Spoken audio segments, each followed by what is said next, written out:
ओहो टेंशन भयो यार। ए सुन्न साथी, हाँ भन्न साथी,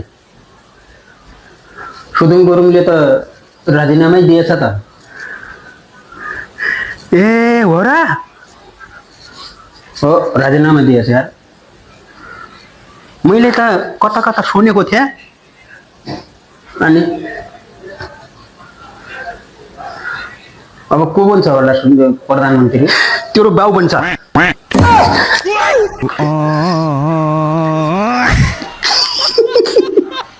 त्यस्तो नभन् के साथी, त्यही नि राम्रो काम गर्नेलाई त को बन्छ भन्ने हैन। नेपालको जनताले अब नेपाल देश कस्तो बन्छ पत्रकारहरूले कसलाई के थाहा नि, खुट्टा तानिएर राम्रो काम गर्नेलाई खुट्टा तानिहाल्छ के।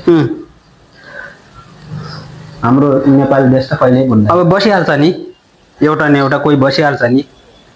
अब राम्रो राम्रो मान्छेहरू छँदैछ, अब नराम्रो काम गर्नेलाई